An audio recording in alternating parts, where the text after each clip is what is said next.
आज मैं आपके सामने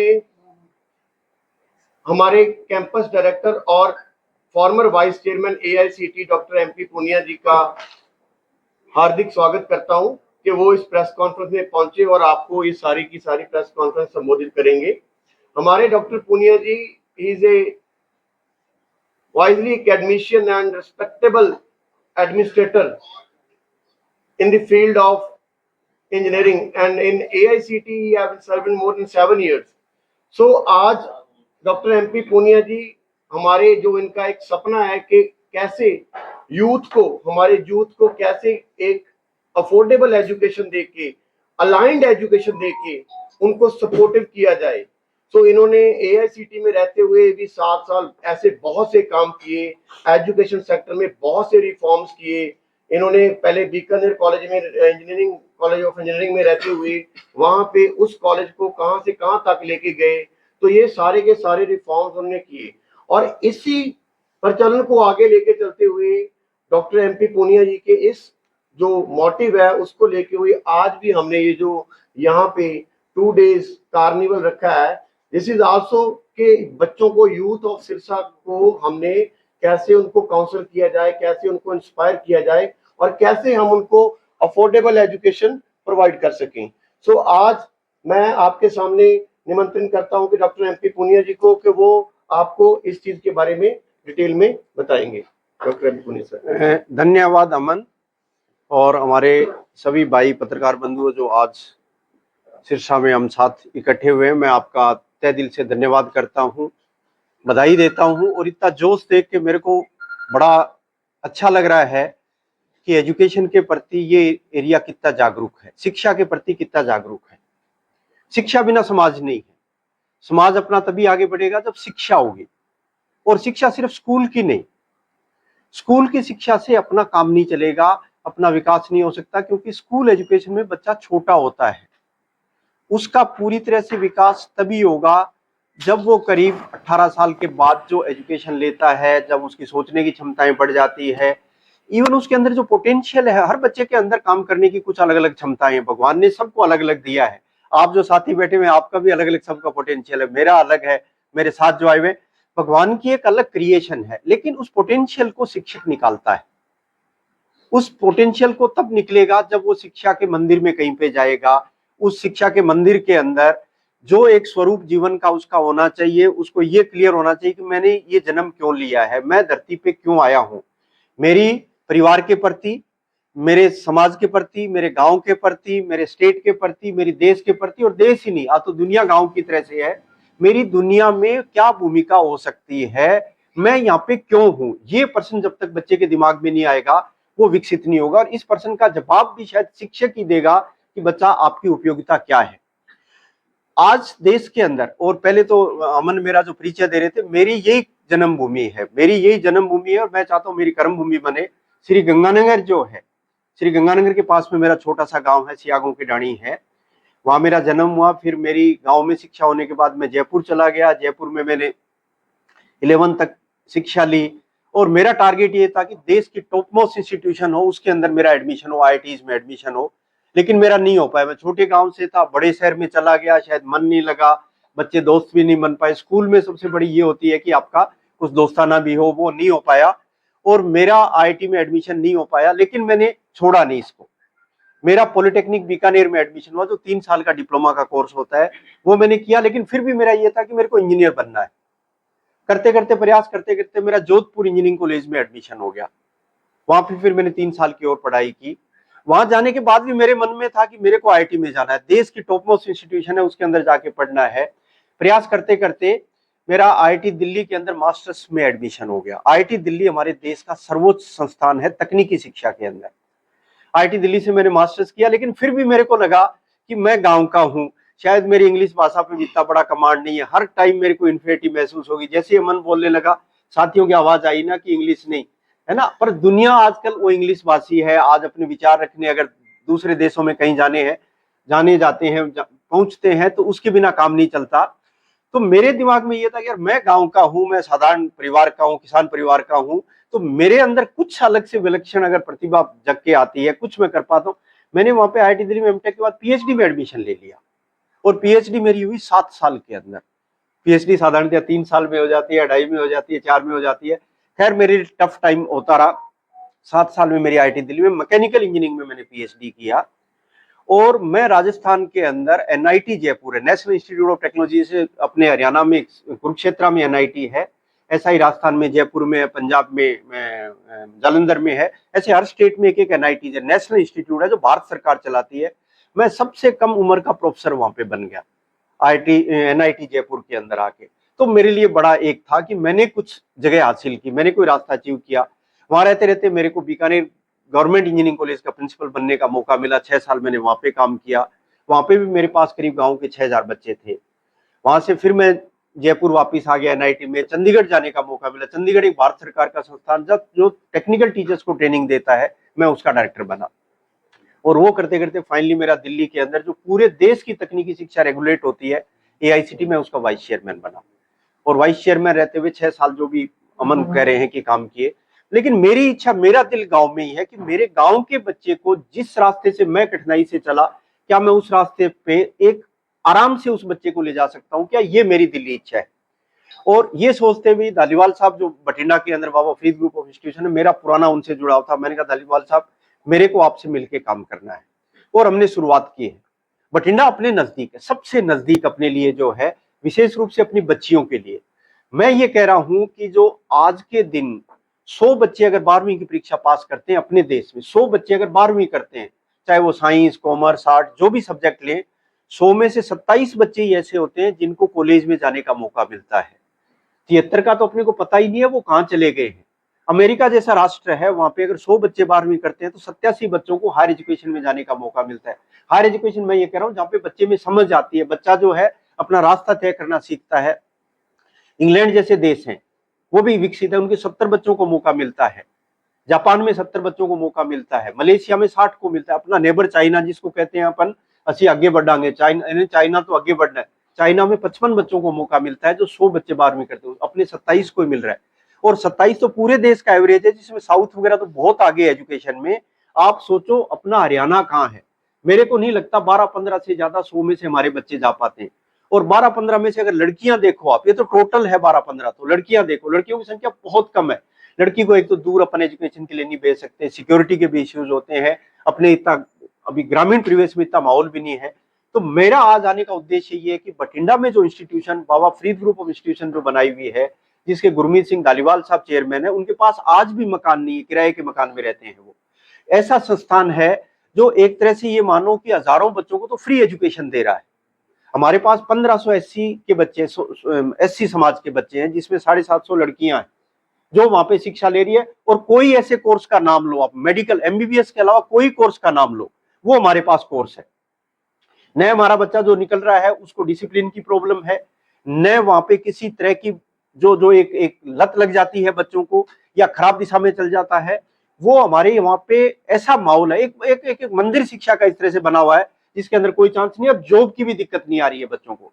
हमारे पास बच्चा जैसे इंजीनियरिंग करके, या ह्यूमैनिटीज का कोई कोर्स करके, या साइंस करके, या एग्रीकल्चर करके, या बीएड करके, सब कोर्सेज हमारे पास 60 तरह के कोर्सेज, जैसे अमन बता रहा है 60 तरह के कोर्सेज हमारे पास हैं। इवन जो है फैशन डिजाइनिंग का कोर्स हमारे पास है। हमारे पास मास कम्युनिकेशन का, जर्नलिज्म जिस फील्ड के अंदर आप लोग हैं, वो कोर्स हमारे पास है। होटल मैनेजमेंट का कोर्स हमारे पास है। फाइन आर्ट्स के कोर्सेज हमारे पास में है। पैरामेडिकल के जितने भी कोर्सेज हैं जो डॉक्टर्स को हेल्प करते हैं, वो कोर्सेज हमारे पास हैं, जहां पे लड़कियां भी इच्छुक हो सकती है, लड़के भी इच्छुक हो सकते हैं। और मेरा ड्रीम ये है कि बठिंडा को बाबा फरीद ग्रुप ऑफ इंस्टीट्यूशन की वजह से जाना जाए, जैसे बिट्स पिलानी को लोग जानते हैं, कुरुक्षेत्र को लोग जानते हैं शिक्षा की वजह से। इसी तरह से बठिंडा भी हमारा इतना बड़ा क्षेत्र बने और इस रीजन के अंदर एक शिक्षा का इतना बड़ा हब बने कि कोई बच्चा इस वजह से शिक्षा नहीं ले पाए कल को कि मैं एकेडमिकली स्ट्रॉन्ग हूं लेकिन पैसा नहीं है, इस वजह से कोई बच्चा जो है शिक्षा से विमुख नहीं हो। ये हम लोगों का प्रयास है। इस वजह से आप लोगों के बीच में एक चेतना फैले, समाज में एक जन चेतना आए, एक अभियान बने। समाज में कह रहा हूं सिर्फ अपने खेती के बेसिस पे या इंडस्ट्रीज के बेसिस पे विकसित नहीं होगा। समाज तभी विकसित होगा जब पूर्णतया अपन बच्चे को यह समझा पाएंगे कि आपकी बेटा या बेटी, आपकी भूमिका बहुत बड़ी है। और दुनिया में कह रहा हूं आज गांव की तरह से, दुनिया की आबादी 700 करोड़ है, टोटल दुनिया जिसके अंदर 200 से ज्यादा देश हैं, 700 करोड़ आबादी है, उस 700 में से अपन भारतीय करीब 140 करोड़ है। 700 में मैं 140 का अगर भाग दूं तो जो संख्या मिलती है वो 5 मिलती है। इसका मतलब हर इस धरती के ऊपर हर 5वां व्यक्ति भारतीय है। हमारी इच्छा ये है कि वो 5वां व्यक्ति दिखे तो सही दुनिया में हर जगह, और वो व्यक्ति मजदूरी करता हुआ नहीं दिखे। वो मजदूरी, क्योंकि भारतीय बच्चा सबसे टैलेंटेड है दुनिया के अंदर। अगर सबसे कोई बुद्धिमान बच्चा कहीं पे अगर हो सकता है तो वो भारतीय है। लेकिन भारतीय बच्चों को शायद अपन उतना मौका नहीं दे पा रहे हैं जितना मौका उसको मिलना चाहिए। हम ये चाहते हैं कि दुनिया में हर जगह हमारे बच्चे जाए, दुनिया को एक गांव की तरह से समझे। हमारी जो पारिवारिक व्यवस्था है, हमारे जो संस्कार है, हमारी जो वैल्यूज है, आज कितनी रिस्पेक्ट हो रही है। आप तो पंजाब से आए हो, आप तो पंजाबी बोलते हो, लेकिन रिस्पेक्ट कितनी मिल रही है यहाँ पे। ये प्यार भारत में ही मिल सकता है। तो ये जो सद्गुण हमारे बच्चों में है, हमारे बच्चों का जो टैलेंट है, बच्चों के हाथ में जो हुनर है, उनके जो दिमाग है, उसको यूज करके दुनिया में कहीं पे भी जाए। इन संस्कारों के बदले, इस काम करने की जो क्षमता है उसके बदले अगर देश के लिए डॉलर्स लेके आ पाए, तब हमारा देश विकसित होगा। अपन कह रहे हैं युवाओं का देश है, हमारी करीब 50% आबादी 25 साल से कम के बच्चे हैं, लेकिन इनका करेंगे क्या अपन? बच्चों का करोगे क्या?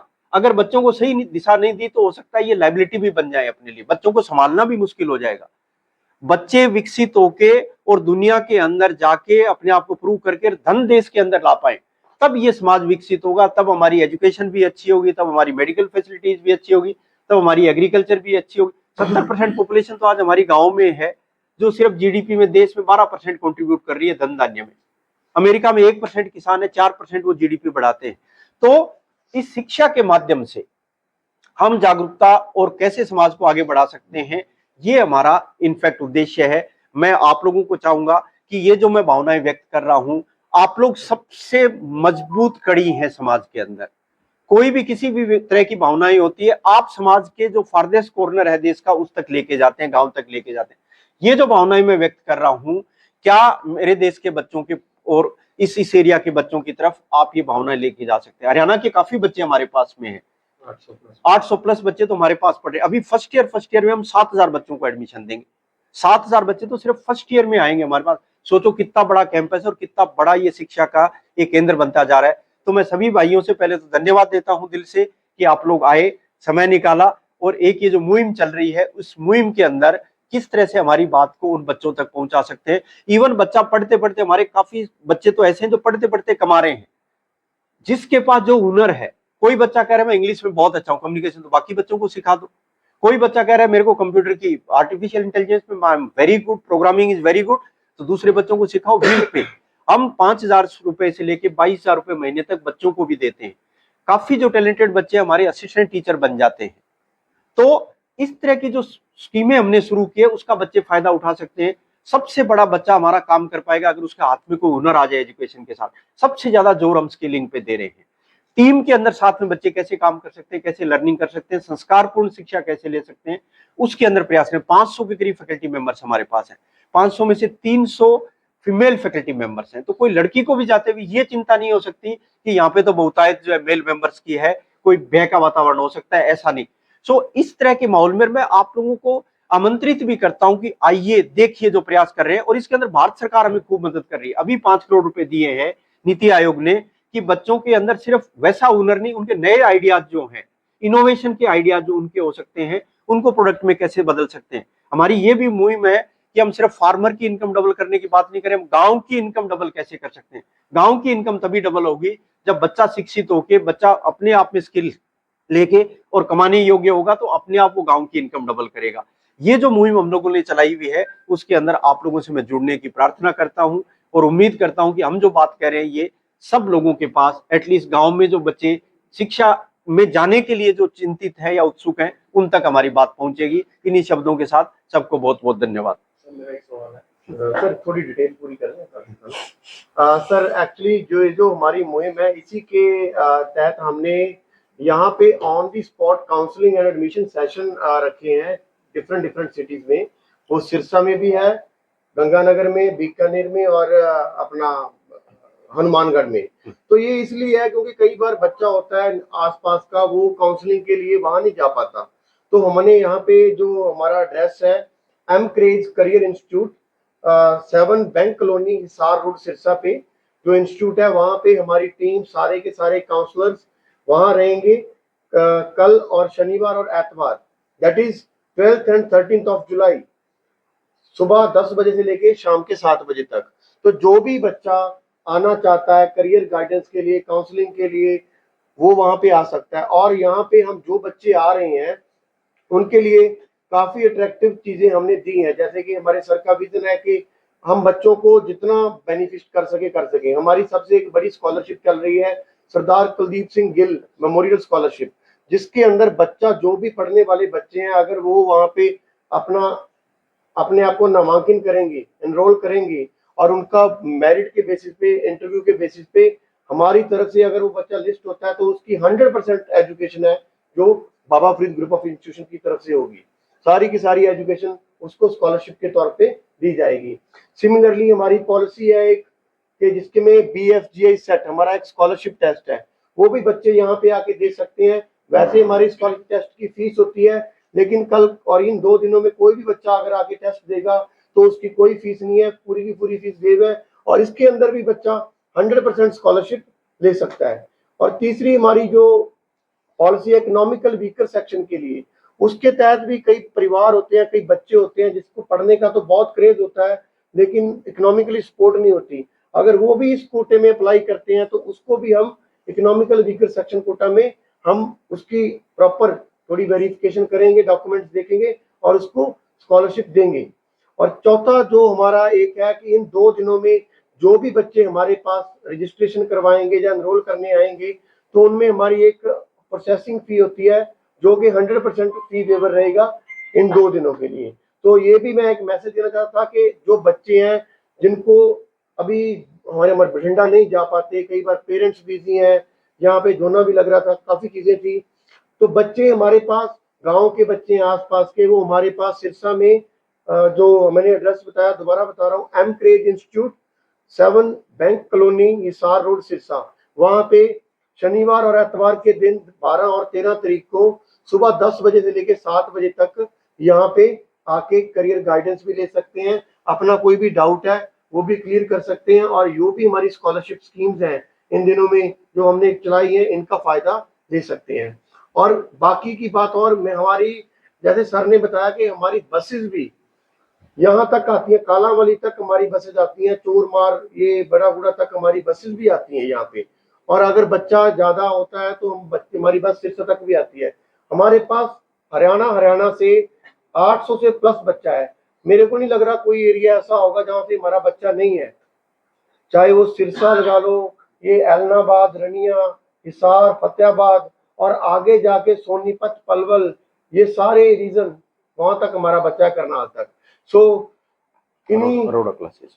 हाँ, हमारा एक और मैं बता रहा हूँ कि हमने बच्चों को जो एम्प्लॉयमेंट है उसके लिए भी काफी स्टेप्स उठाए हैं। वो स्टेप्स उठाए हैं, पहली बात, हमारे पास जो भी बच्चा ग्रेजुएशन में आता है तो हमने BA में तो कोर्स ही 2 एक स्पेशल इंट्रोड्यूस कर दिया कि जिसमें BA प्लस प्रोग्राम है हमारा, जिसमें बच्चा पहले दिन से ही हमारे जो फेमस है अरोड़ा क्लासेस जो कि टेस्ट की तैयारी करता है, गवर्नमेंट टेस्ट की, जितने भी हमारे गवर्नमेंट टेस्ट हैं उन सभी टेस्ट की, और अवध ओझा जी जो UPSC की तैयारी करवाते हैं उनके साथ IAS की तैयारी करवाते हैं ना, तो उनके साथ हमारा कोलैबोरेशन है, वो बच्चों को ट्रेनिंग देंगे और हमारे बच्चे, ताकि बच्चे IAS लेवल तक भी जा सकें, गवर्नमेंट जॉब्स तक भी बच्चे जा सकें। और ये जो हमारे सिविल जो सर्विसेज के एग्जाम है उसकी तैयारी हमारे हर बच्चे को करवाई जाती है, जैसे हमने बताया अरोड़ा क्लासेस और ये सारी चीजें। तो इन चीजों का भी बच्चा विदाउट जो फीस है वो हमारी बीच में ही है सारा कुछ, तो इसका भी फायदा हमारे बच्चे ले सकते हैं। और एक और चीज, हरियाणा के बच्चों के लिए हमने जो बच्चे हॉस्टल में आ रहे हैं उनके लिए भी हमने एक स्पेशल अफोर्डेबल पैकेजेस बनाए हैं, ताकि जो भी हमारे आम परिवारों के बच्चे हैं वो उस चीज को अफोर्ड कर सकें। क्योंकि आमतौर पे हमने देखा है कि जब बच्चे चंडीगढ़ की तरफ जाते हैं तो उनकी फीस इतनी ज्यादा होती है तो हम बच्चे को कई बार एजुकेशन के लिए ही मना कर देते हैं। तो हमारी फीस इतनी रीजनेबल है कि किसी भी, मेरे को लगता है स्कूलों से कम फीस हमारे कॉलेज की है, और वहां पे 4 साल बच्चों को रहना भी है। और हमारे पास हॉस्टल में attached washroom with laundry, AC hostel facility है और हमारे क्लासरूम्स वगैरह सब कुछ AC है। तो मतलब हमने बच्चों को प्रॉपर सपोर्ट मिले, उनका ध्यान पूरा का पूरा पढ़ाई की तरफ रहे। तो सर एनीथिंग? बस बहुत बढ़िया, वेरी गुड। तो थैंक यू वेरी मच। आप सबका एक बार फिर से मैं धन्यवाद करता हूं कि आप हमारे छोटे से बुलावे पर सब लोग पहुंचे। और अभी आप सबके लिए लंच तैयार है, प्लीज लंच करके जाइएगा। धन्यवाद। धन्यवाद। प्रश्न था? हाँ, कोई प्रश्न है तो पूछिए लगिए। और आपने स्कॉलरशिप की भी बात करी, मेरिट के आधार पे और आर्थिक जो कमजोर है, मेरिट वालों को तो आपने कहा 100% है, तो उसका भी बताया आर्थिक रूप से कमजोर है उसका कितना फीसदी? सर वो इकोनॉमिकल वीकर सेक्शन का जब बच्चा अप्लाई करेगा ना, तो डिपेंडिंग अपॉन कि उसका क्या क्राइटेरिया है। अच्छा, कई बार ऐसे बच्चे भी हमारे पास पड़े हैं जिनकी पूरी की पूरी एजुकेशन भी हमने फ्री की है। हमारे पास कुछ बच्चे ऐसे आए कि जिनका माँ बाप ही नहीं था और कोई उनको है नहीं, उनको सर यहाँ तक कि हमने हॉस्टल भी फ्री दिया।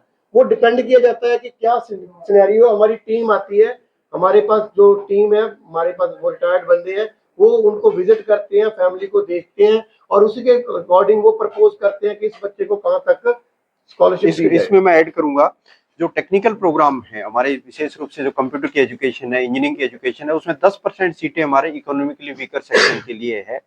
जो एकेडमिकली स्ट्रॉन्ग होगा और इसमें फाइनेंशियली वीकर है, उन बच्चों के लिए 10% मेरिट बनेगी ओपन, उसके अंदर उनकी पूरी फीस माफ है।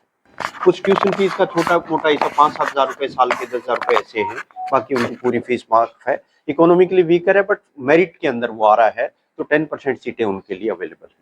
सर डिटेल तो आपने काफी बता दी, ये और बता दीजिए कि 2025 और 26 का सेशन कब से शुरू होता है, कई नए बच्चे जो हैं कब से वो? हाँ, हमारे यहाँ पे 1 अगस्त से क्लासेस शुरू हो जाएंगी। सेकंड ईयर थर्ड ईयर में जो पढ़ रहे हैं उनकी 15 अगस्त से, अदरवाइज हमारी 1 अगस्त से क्लासेस शुरू हो रही है। सभी सेशन, सभी मतलब सभी कोर्सेज। पहले ओरिएंटेशन प्रोग्राम होता है ना फर्स्ट ईयर का, 21 दिन का ओरिएंटेशन प्रोग्राम पहले वो होगा, फिर उसके बाद सारी की सारी साथ के साथ क्लासेस शुरू होंगी। सर कोई और क्वेश्चन भी था? प्लेसमेंट, हाँ जी सर, आप देना चाहोगे? बिल्कुल। प्लेसमेंट का जहाँ तक, हाँ सर एक गल स्टोरी सुन के मजा बड़ा आया सर। चलो एक बार तो बाद एतवार आता है संडे या रविवार। चलो एक मिनट प्लेसमेंट की बात कंप्लीट करूंगा। प्लेसमेंट के लिए जो भी बच्चे इच्छुक होते, सारे बच्चे हमारे प्लेसमेंट के लिए इच्छुक नहीं होते। वहाँ थोड़ा कल्चर भी बाहर जाने का भी रहता है, कनाडा वगैरह का भी बच्चों का रहता है। जो प्लेसमेंट के लिए इच्छुक होते हैं, एलिजिबल जो इंडस्ट्री की रिक्वायरमेंट पूरी करता है, वो हमारे 100% बच्चे प्लेस होते हैं। प्लेसमेंट हमारे लिए बड़ा इश्यू नहीं है वहाँ पे। इवन कोई बच्चा अपनी एंटरप्रेन्योरशिप करना चाहता है, उस डायरेक्शन में भी जाना चाहता है, उसके लिए पूरा स्कूल है हमारा एंटरप्रेन्योरशिप का। एक इनोवेशन का स्कूल है, एक एंटरप्रेन्योरशिप का स्कूल है। एंटरप्रेन्योर बनाने में मदद करते हैं और काफी एंटरप्रेन्योर हमारे से जुड़े हुए हैं। एंटरप्रेन्योरशिप सेल में तो इवन के हम बच्चे को आइडिया जनरेशन तक की बच्चे को नॉलेज देते हैं। एंड इवन अगर बच्चा जाता है तो उसकी जो इनिशियल फंडिंग है वो भी हम कैंपस की तरफ से करवाते हैं। और हमने अभी IIT दिल्ली में एक इवेंट करवाया जिसमें हमने एंटरप्रेन्योर्स जो हमारे थे और जो फंडिंग एजेंसीज थी उनको भी मिलवाया, सो दैट के जो हमारे बच्चे हैं उनको एक दिशा मिल सके, प्लेटफॉर्म मिल सके। सो दीज आर इनिशिएटिव्स जो हम लेते जाते हैं और हमारे कैंपस डायरेक्टर जो इनका विजन है, तो उसी पे चलते हुए बच्चों को भी मेरे को लगता है बड़ी तरक्की मिलेगी। हाँ जी, और कोई प्रश्न था sir? Thank you very much sir.